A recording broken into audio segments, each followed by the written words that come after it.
Welcome to the Gaining Health Podcast. Today, I am very excited to introduce a fellow PA, Shefaly Ravula. Shef is a board-certified physician associate, a global foods cooking instructor and educator, a word puzzle fanatic, a tennis champ wannabe, a cookbook collector, and a proud wife and mother of two, with an amazing cultural family background that has been the crux and purpose of her journey. She's the founder and owner of Precision Metabolic Health, which is a virtual telehealth company using culinary medicine and functional nutrition to achieve optimum health.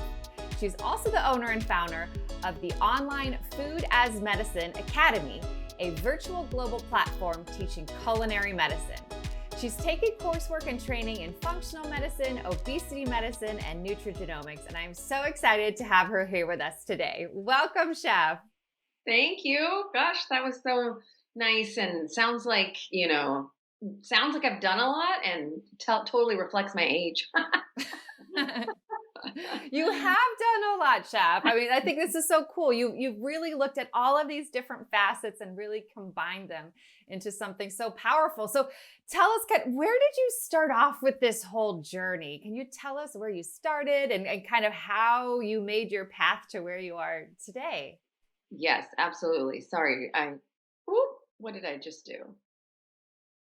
Okay, sorry. Can you see me? Yeah. Okay. I'll try to make this really quick. So I, went to grad school, PA school years ago, got my first job in an excellent, out of the school job where I got a great ton of internal medicine, experience. Was on call in-house with, fellows and critical care. This is in Seattle, Washington. And one day I was rounding, this also dates me because we only had pagers. We didn't have phones. And I get paged that my dad back in Houston, where I grew up, was having a heart attack. And this is, he was 54. And I was just like, what? 54? And in my head, my immediate thought was, wait, he's thin and vegetarian. Why did he have a heart attack? So anyway, long story short, he survived the MI, and I remember driving home from the hospital, seeing him. And what I did is I went straight to the bookstore, and I went to the health and wellness section because I was just like, what, I don't understand this nutrition. What's the disconnect here? And there were very few books in the health and wellness world back then. This is, 20 years ago. And I saw Andrew Weil's book. It's his first book. He has had, 10 or 20 since then. And that was my start to a journey learning about nutrition. And it ultimately I was still working as a regular PA, but on the side, I was really just diving in because my husband was extremely busy as a resident. We didn't have kids. I had a lot of time to educate myself. And I also did a ton of learning how to cook. I mean, I learned how to cook as a kid because my mom, said, that was really important to her that I learned how to cook at a young age. So I'd already learned basics, but it was all Indian cooking. So I started playing around in the kitchen around the same time. And so fast forward this many years, I just have always loved nutrition, and really nutrition for cardiometabolic health is really where I love to be at. But I've had some, I've had a circuitous path, if you will. Yeah, sounds like it. And it's actually interesting that you mentioned Andrew Weil, because I remember back when I was in my undergraduate, so this was, like 2000, one of the things that we had at the University of Arizona was this integrative medicine club. And Andrew Weil, Tucson, that's like where he lives and stuff. So yeah, he actually came as a speaker one time to our club. Oh, awesome. And some of his books and his like CDs and tapes that I had, he was one of my first influences too, to really gain that interest in nutrition. So what did you find when you started diving deeper into the nutrition? Obviously for you, it started on a very personal journey with your father, and thank goodness he survived his MI. Yeah. What were you finding? And was it similar to what you were kind of hearing just out there in the world, or was it different? What was your sense of the nutrition? Yeah, at the time, I think people still didn't have a grasp. His cardiologist and I are almost colleagues still. He's still a patient of the same cardiologist, and we'll talk sometimes. And, he's come a long way as a cardiologist with his group in the last 20 years. But when I first met him, we didn't really have a clue. He was obviously more well informed, particularly with the South Asian population, of the phenotype that a lot of us have, which is TOFI, thin on the outside, fat on the inside, or those of us with visceral adiposity and not a lot of sub-Q fat, not a lot of great lean muscle mass. So we have a lot of Mhm. sarcopenic obesity, right, in this population. But that is really was not that was just starting to be what I learned back then. And then I kind of stopped learning about that because I we moved back to Texas and I joined a GI group and I became a gastroenterology PA. And so then my focus was really not so much on the cardiovascular side. My dad was fine. My job was more in GI. So I actually then started to bring a lot of nutrition in the GI world. And then, and this is just to answer your question about my journey too, I actually left my job to raise my kids. I decided to be a full time stay at home mom. Um, and that didn't last very long. I was like 6 months in, and I'm like, oh, I can't do this. I need to do something, but I wanted to still have flexibility. So luckily,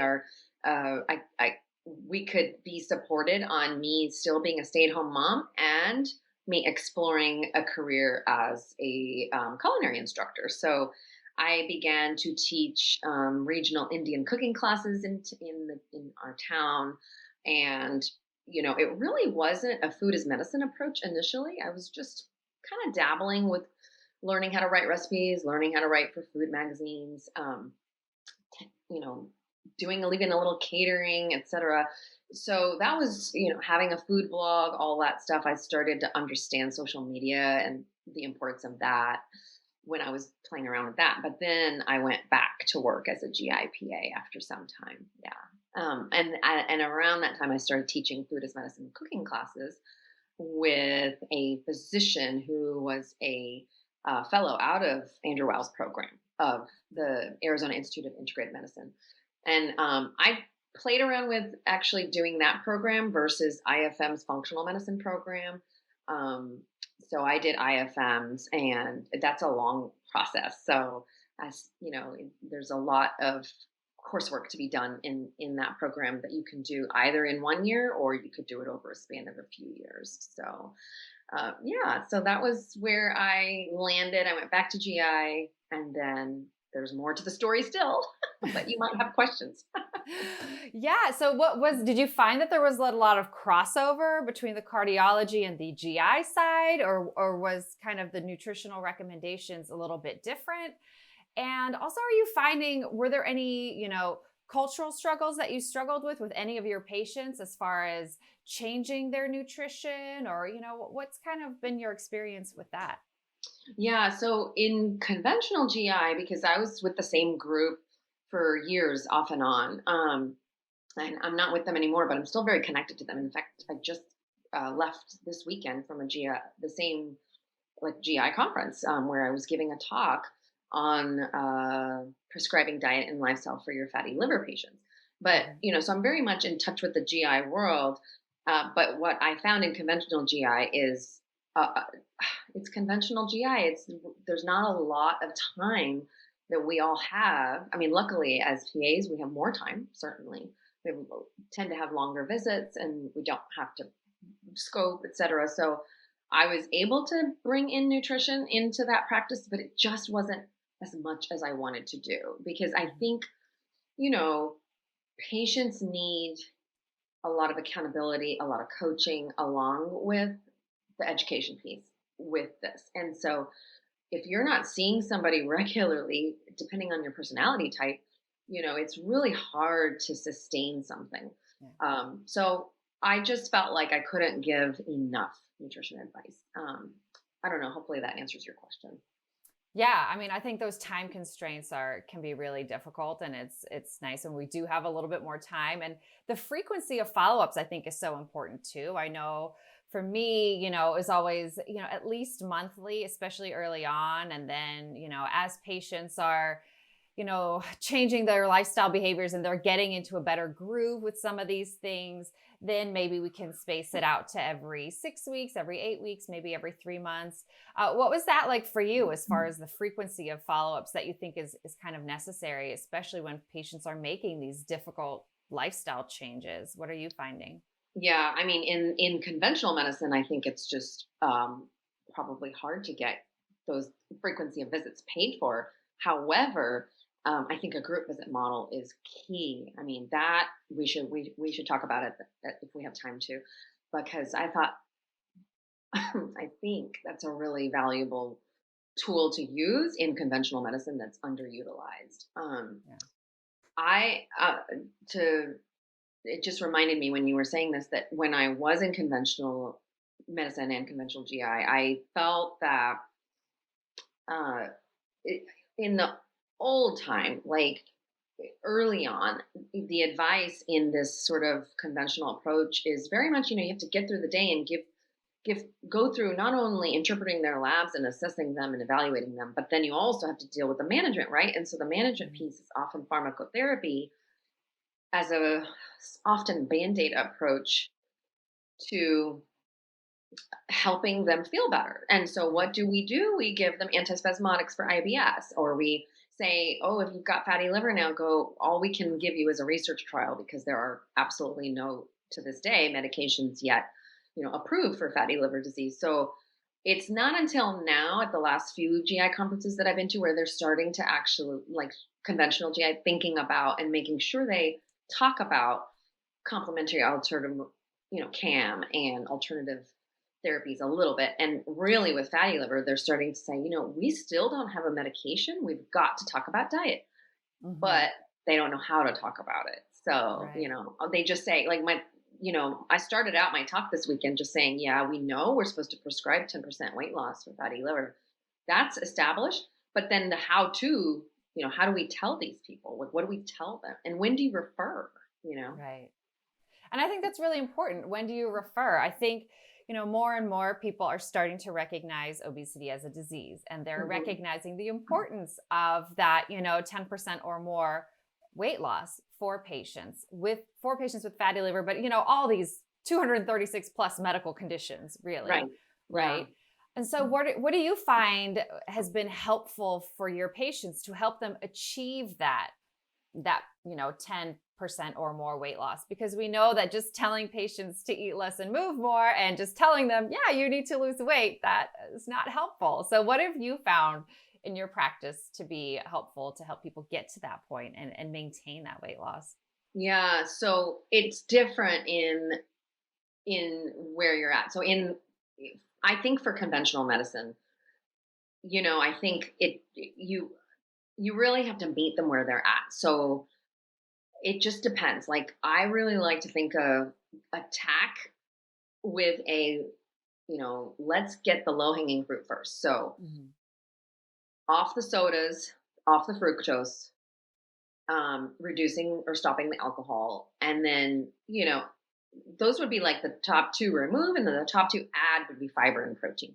So if we can sort of work on the foundation, and absolutely exercise, because I think if we begin to understand that even the cellular metabolism of glucose or energy metabolism, and understand that skeletal muscle is the uptake of glucose, and if we don't have reserves, how are we going to actually dispose of glucose appropriately?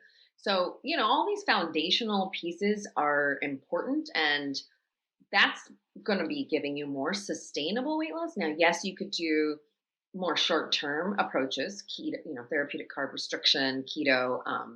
I know a lot of clinics use ideal protein, and I'm not a huge fan of some of those, but because they don't often give you sustainable weight loss, but sometimes short-term weight loss is necessary for various reasons, Yeah. whether it's social, like whether it's for mental well-being, for a jump start, for Right. for a kickstarter, a quick start to something a little bit more attainable. I mean, we all have to remember we have to treat the patient that's in front of us, and meet them where they're at, really. Yeah. So Yeah. it has to be super personalized, I think. I totally agree with you. And and sometimes we do need to use certain, tools and things to help them get to that point. Sometimes they need a break from the meal preparation, or sometimes if they have no cooking skills whatsoever, sometimes certain meal replacements can help them, get off to that start as you're teaching them some of these skills. So that kind of brings me kind of to my next question is, can you tell us a little bit more about what you do with your Precision Metabolic Health? And how did that come about? And what exactly do you do there? Oh yeah, yeah, great question. Yeah, I was talking about my journey, and then we had all the, like I told you, it's been an unusual path. So when the pandemic started in 2020, early 2020, I so I left GI because it was like that's what happened. A lot of people, got furloughed or left their jobs for various reasons. And I was already wanting to really start to take this to the next level with the nutrition piece and the culinary piece. And I couldn't make it work in a large practice. It's just really hard. Right. And so I happened to be offered a sort of temporary stint. A urologist in town asked me to train his registered dietitian. And this is a very progressive urologist group because they really felt that they wanted to have a functional medicine piece or at least a nutrition piece to their urology practice. And Mhm. that's really surprising, right? In fact, I don't really know of very many any urologists in the US doing really something like this. So I was asked to train the registered dietitian in sort of more of a functional nutrition mindset rather than a clinical nutrition mindset. And by then I had, continued more of the training. I had actually, let's see, I had not started any obesity medicine training at the time. Actually, I didn't even know what obesity medicine was in Mhm. early 2020. And so I worked with them. They wanted me to stay full time, and I worked virtually. And I saw their patients, but I didn't do general urology. I was really just helping. I was seeing the people that the urology team referred to me for when they saw an A1C in the pre-diabetic or diabetic range, or when they saw lipids. And urologists don't normally order these things. The reason they started doing this is because um, they were trying to help their male infertility patients, so young people in their 30s, have a more holistic approach, and their low testosterone patients. And I think they were also just helping prostate cancer patients too. So they started ordering these panels, and they would just send them to me. So then I started uncovering a ton of metabolic syndrome, a ton of obesity, a ton of sarcopenic obesity in, like I said, the younger male infertility patients or just young male patients with low testosterone. So I basically practiced functional medicine for a couple of years in an insurance model. And it was really great experience. I learned a ton, but I really, again, wanted to be, doing and creating our own thing where I could incorporate cooking and culinary medicine. Mhm. So then we opened Precision Metabolic Health early this year, and it's a full circle approach of using culinary medicine and culinary application to patients to help resolve nutrition ambiguity. So to help them figure out what are they supposed to eat right now, and then what are they, we monitor that with their biomarkers so that because that changes, right? Like if Right. I put someone on keto, I'm going to want to watch their lipids and we'd watch various other biomarkers and inflammation markers, et cetera, body composition, et cetera. That's just an example, but it is a process. So people go through the program, and then they belong to a membership if they still want to continue with me, which so far they do. So it's been really good. Awesome. Yeah, That sounds so everyone great. is. And Mhm. it's so great that, and this is part of what's awesome about being a PA is we can work in different specialties, right? So now you've had experience working in, kind of in the cardiology side, GI side, urology, and it just goes to show that there's almost no field of medicine where patients and medical conditions that they're affected by are not affected by nutrition, right? Yeah. And obesity as well, and insulin resistance, like you mentioned. And, you know, I just heard a presentation by Ben Bickman, and he was in town, and he has this great book. I don't know if you've read, it's called Why Do We Get Sick? Or Yes. why we get sick and what to do about it. And he talks Mhm. about how insulin resistance affects all of these different medical conditions, Mhm. including urologic medical conditions, right? Mhm. You know, he was saying Absolutely. erectile dysfunction is really Yes. one of the first signs of metabolic dysfunction in Yes. the endothelium Yep. there, right? So, you know, it affects every single medical condition. And I'm so glad that, you know, different specialists are recognizing the importance of nutrition and metabolic health in treating these conditions, because like you said, like the whole putting band-aids on things is just not working, right? We need to be getting to the Mhm. root cause, and nutrition and other lifestyle factors, like you mentioned, exercise and sleep and things like that, you know, play such an important role. And um, stress. Yeah. Stress, yeah, all of those things, right? And so it's so great that you can really, you know, take your time and figure these things out for individuals and help them ask that question, which is so difficult, and there's so much nuance to it. You know, what should I eat, There and are. how they respond to that. Yeah, like you said, it is so nuanced. So I feel like it's not about looking at, I have friends now asking me like, okay, so, I have a lot of friends in the perimenopausal age because I'm, 47 now too. And so there's a lot of people asking, I can't seem to get rid of the 10 pounds, Mhm. and I can't give them a 10-minute consult, not because I don't want to, but it is so much more nuanced than that. Like I want to know your macros. I want to look at them. I want to know your actual body composition. I want to know your A1C, your fasting insulin, your HOMA. I want to know your CRP. I want to know your LDL, your ApoB, your LP little Yeah. a. I might want to know your genomics.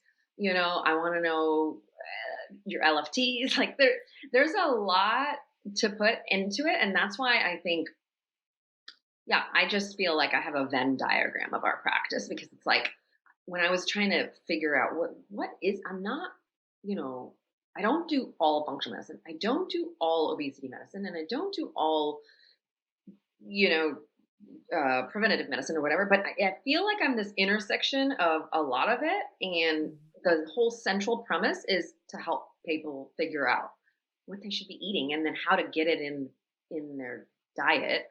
Um, and I was going to say that Food is Medicine Academy is a separate entity, but it is something that's given to all members in the practice. So, or all the patients in the practice. So they basically get a cooking class every week, but it is kind of science heavy.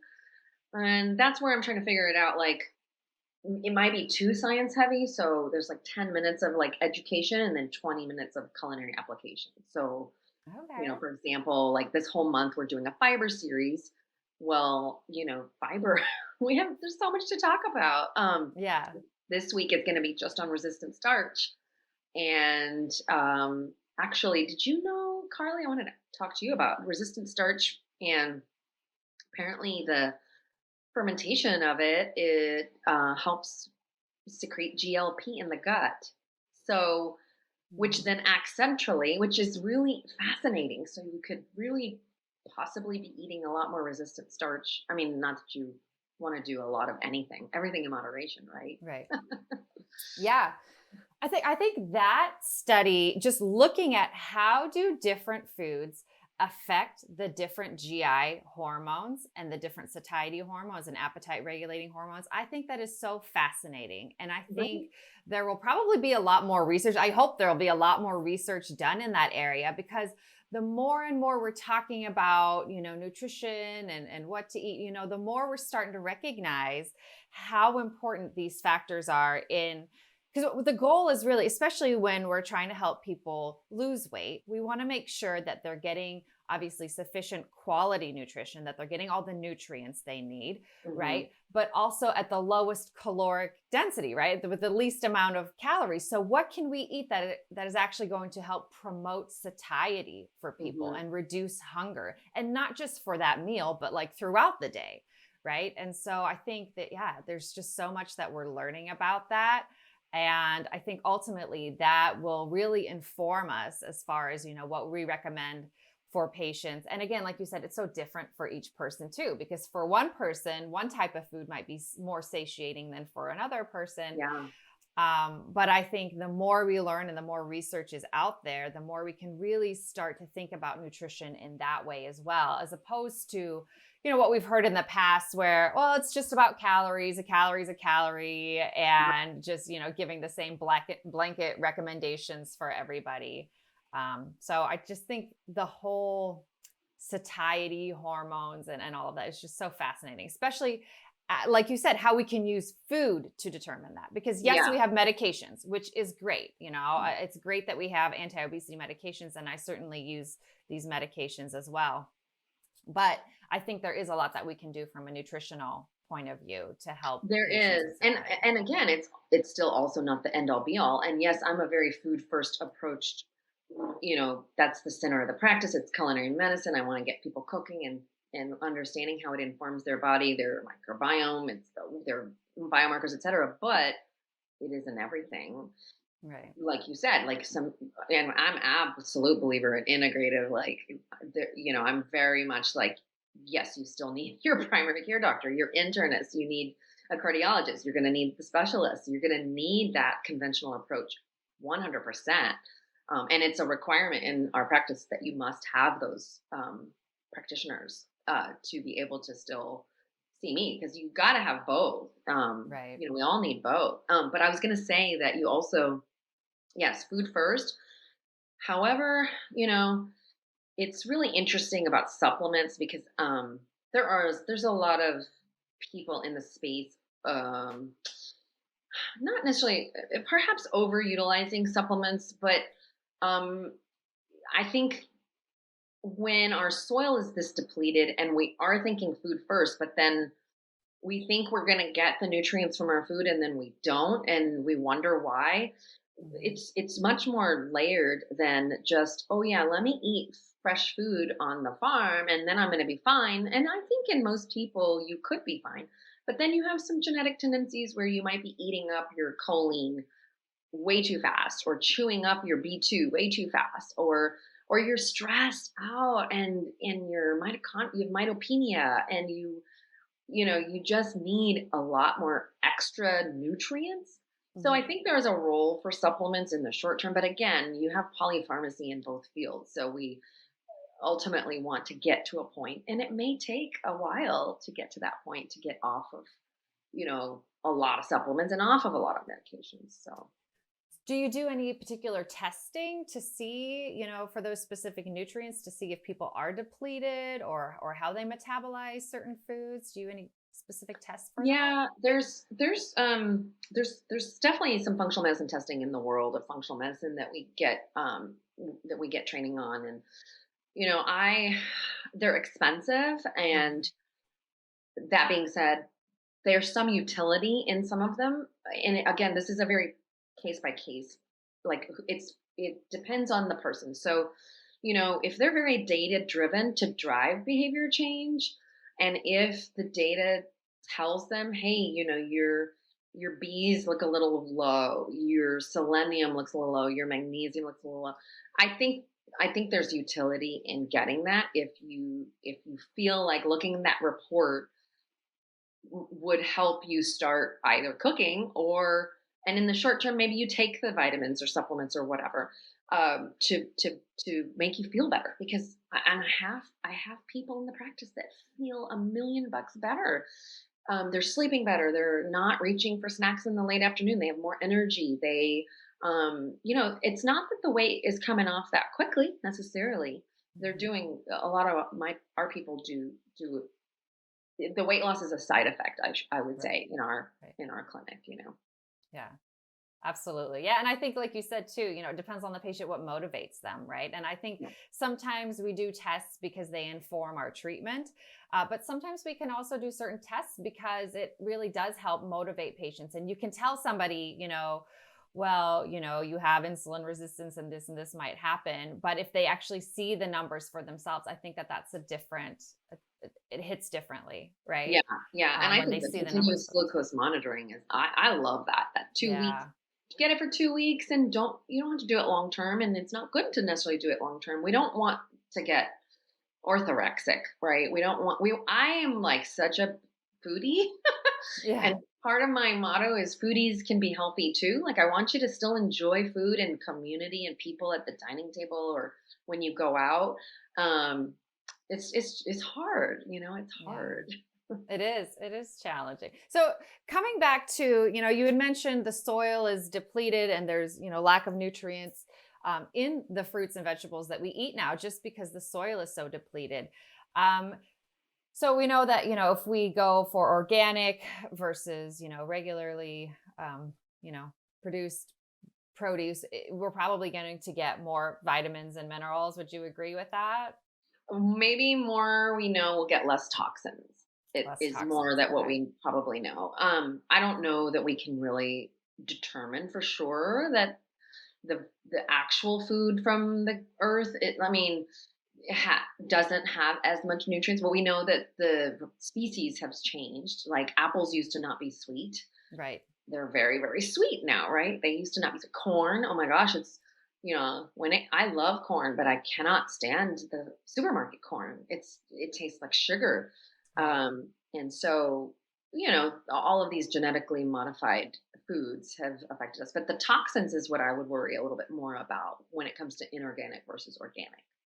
And so, do you have any tips for patients who might be struggling financially? You often get the pushback of, well, it's so much more expensive. Healthy food is expensive. Do you have any tips for patients or for people to make it more affordable? Or what are your thoughts on that? Yeah. So, I had I when I was there's a patient that comes to my mind that really struck to me as like, wow, he's really struggling. I was running a prostate cancer group, like I said, those group visits I was talking about, Hmm. and it was all about nutrition. So it was a series for the month that they came in once a week at the lunch hour, and I would just go through a step by step approach. And he's like, wait, you're telling me to drink organic milk? Um, that's $4 more, you know. Hmm. And I said, I hear you, well then, we're gonna dial it back. Like it was very like, okay, so this is what I would say. How about focusing less on that and more on some pantry staples that are inexpensive, such as the lentils and the legumes? And again, you don't want to overdo those either, but I think that's a good start if you can't certainly go to the farmer's market or have a garden of your own or, go buy all these organic vegetables that I'm telling you to get every color of the rainbow all Yeah. week long. That's a lot to do. So maybe starting with legumes and lentils. Um, Seeds and nuts, I think, have a good valuable place as well, but they can be a little expensive now because even pumpkin seeds but you don't need that much of that. So Hmm. that's one area. And then when it comes to cooking fats and oils, I think that's a great area because commercial seed oils are very, very processed, but it just depends how much you're using. So instead of sometimes people are like, do I focus on that? And I say, well, wait, scale it back a little. Can we maybe save money on the Frappuccino or the Chick-fil-A or the soda and, start calculating like, where can we save $5 a week? I think that's again, very personalized. Got to meet them where they're at. Right. Absolutely. Yeah. And those small things can really add up, the little snacks here and there. And a lot of times what I tell patients too is as your food quality improves, likely the quantity will decrease. You won't need as much. You won't be hungry every, 2 to 3 hours and reaching for a snack. So, if we can improve the quality of your foods, then hopefully, they'll keep you full longer so you Yeah. won't be reaching for snacks in between. And then there's a cost saving associated with that. And then of course, also, there's the cost savings down the line of, you can either pay for your health now or pay for your medications and your ill health later. So Yeah. that's another Yeah. thing. Again, that's hard because that's in the future, Yeah. but still something to keep in mind for people. Yeah, and I think that's a great actually class topic I should think about, like where it's just satiating foods or satiating snacks because if you think of protein, I love what you said, because you think of protein or the fiber that fill you up and the quality of the food is going up, then yeah, you will be hungry a little bit less and Yeah. reaching less for the chips. Exactly. Well, gosh, I feel like we could talk all day because I feel like you have so much to share with us. But could you share with us how people could get a hold of you? Are you active on social media at all? And could you maybe tell us a little bit more again how they can learn more about the Food as Medicine Academy and about Precision Metabolic Health? Oh, absolutely. Okay, so yeah, I try to be active on social. It's actually really fun because I was doing that for the food business a lot. Chef's Kitchen with an S. So Chef's Kitchen with an S. So chefskitchen.com is just like a culinary site that can point you to the Food as Medicine course. And then the practice is at precisionmetabolichealth.com. And both of those have the same, have social media. So at Chef's Kitchen for Twitter and Instagram, and at Precision Metabolic Health for Twitter, Instagram, Facebook. And then if you're in the state of Texas, you can apply to be a patient just going to precisionmetabolichealth.com. And what you do is you just fill out a short application form that kind of gets me getting to know you, whether to see if you'd be a good fit for us or vice versa. Like if you feel like it'd be a good fit, so that we'd have like just a free call, like a 15-20 minute call. And I like to really spend 20 minutes getting to know you on that call and seeing if there's a particular program in the practice that would work for you. Now, we do have different options. It's not just the 4-month program. There's a couple of other options. And then for anyone that's out of state or international, they're welcome to also make the call. Because we have one program with the other company, the Food as Medicine Academy, that could be work for them too. Yeah. And Awesome. and also I love to talk about nutrigenomics at some point, but maybe that could be the next time we talk. Yeah, so I'd love to have you back again, and I'll make sure to put all of these links in the show notes.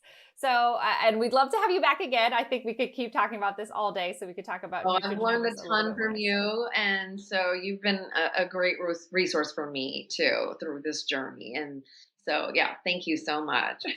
Well, thanks so much, and we'll have you back again soon.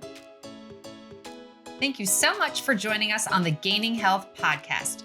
Don't forget to review and subscribe, and if you really liked it, consider supporting us on Patreon. Lastly, if you need resources and tools to help you start an obesity management program, be sure to check out gaininghealth.com. Thank you, and we'll see you next time on the Gaining Health podcast.